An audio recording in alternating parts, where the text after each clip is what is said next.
Hello everyone, and welcome to our first practical lecture connected to the interface of the Metashape Pro. I will be showing you functionality and user interface of Metashape Pro for Mac. For this class, I will be working with version 1.7.3, build 12248. As I have mentioned before, the user interface looks similar for all platforms, Mac OS, Windows and Linux. And no surprises, panels configuration in a different version of the Metashape applications will be very similar as well. At the same time, please bear in mind that when you will be working with Metashape, and if for some reason you will be needing to submit any kind of requests to Agisoft support team, most of the time you will be asked to specify your computer operation system, the Metashape application version and build number. So the best practice would be to include all above mentioned info at the head of any of your support tickets. I will show you soon, step-by-step process how to submit and work with support tickets. Okay, let's get back to Metashape user interface for now. Well, first thing first. Before we start using Metashape, and if we want to get the most from the application, it's a really good idea to go through the preferences menu. As a result, we are going to build our customized Metashape experience as a first step. It will increase our speed and productivity. Plus, will bring more predictable results when we will start generate our model. So, first we need to navigate to Metashape menu and choose preferences. Okay, so far so good. We see now there is multiple tabs over here. Right here in the preferences, we will specify some particular settings to adapt our workflow for different type of drones that are currently available on the market. Some specific fields should be chosen for multi-rotor drones with RTK functionality, and other fields has been designed for fixed wings drones. Okay, let's explore some settings now. Well, we will start our customization process from our first tab. So, in the General tab, there are some fields to customize. First field, Language. This field affects our Metashape user interface. I stick to English because majority of photogrammetry community use English, so it will be easy to share tips and ask questions. But you can choose any of the supported languages as well.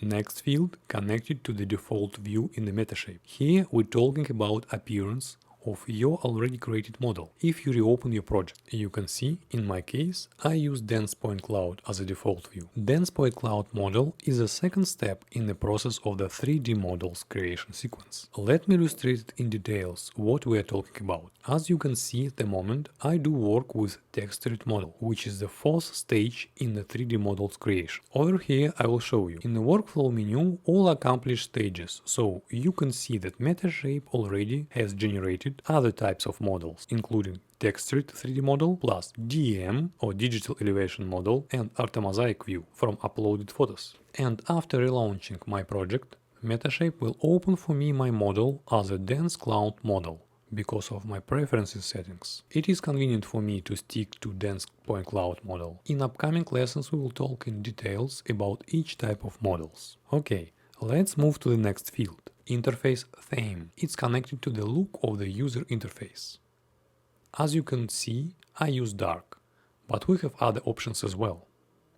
Other options will be classic, it's kind of Windows style interface, light, similar interface, but very bright colors. Here you can change interface from dark to light without relaunching application, as you can see it. The interface is very bright and kind of disturbing for my personal taste. I'm not a big fan of light user interface, so I really do like dark. And I think it looks a lot better and hopefully it will be easy for eyes as well. If you decide to use classic interface look, be prepared to reboot your application. It looks for me kind of old-fashioned and not practical. Small icons with a lot of colors disturb my attention from my model. So let's get back to dark mode. Next area to explore is a checkbox field, High DPI mode.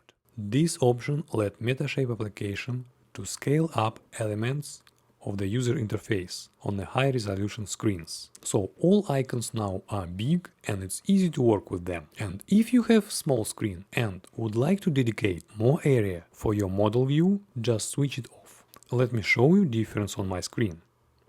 Over here my default view and this one with high DPI mode turned off. I will keep high DPI mode turned on for my Thunderbolt display. Okay, until now it was easy for sure. Let's move to the next field. And the next field dedicated to shortcuts. Shortcuts, it will open for us window. Shortcuts field. It will open for us window where we can create our own personalized hotkey configuration. In order to do this, just open this window and it's super easy to create new ones. Just double click in the dedicated field. But with shortcuts, I would like to go a little bit deeper, because it directly affects our working speed inside Metashape. Well, as you can see, our monument is almost staying on the grid. In some situations, grid is a very useful tool in the Metashape, especially if we need to generate geo-targeted 3D model. We will talk in details in upcoming lessons about Cesium map and other options for export geo-targeted 3D models. If for any reason you don't see grid on your screen, please go to Model, Show Hide Items, Show Grid. And as you can see, I already applied shortcut for this operation. I found it very helpful because Metashape considered the middle point on the grid as a center of the 3D world with coordinates 0, 0, 0, and predefined view in application has been built according to the system. You can see right now how it directly affects our experience. If we decide to rotate our model by using predefined buttons and shortcuts, like over here, if we are going to the button Reset View and then press a few times buttons 6 or 4, we can see how application smooth and easy changing for us the view while we press one of the button. But sometimes, especially if the model has been created from DSLR type camera without GPS tags, model will not be properly placed on the grid and it will affect our view experience while we develop our model. For the purpose of demonstration, I have opened one of my draft projects, so you can see now the orientation is not correct. I can switch off grid, but when I press Reset View button, it doesn't work the same way as with the previous model. Well, if you are not planning to export geo-referenced 3D object, it is not a big problem at all. But by the way, how to fix orientation of the 3D model we will explore in upcoming lessons. Now I would like to get back to our model and create a few more shortcuts for very useful tools. Let's do it together.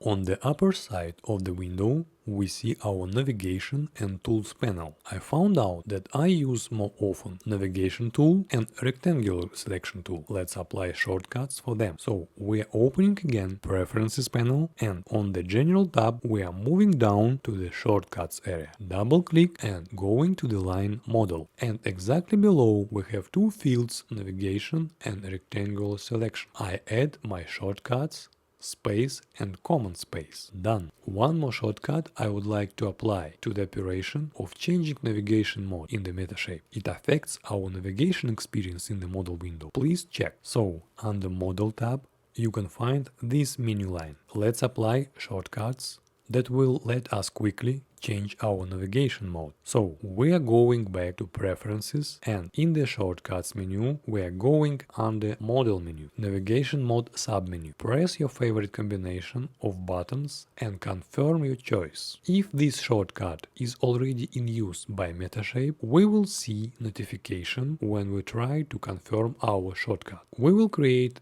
the new one. So shortcut created.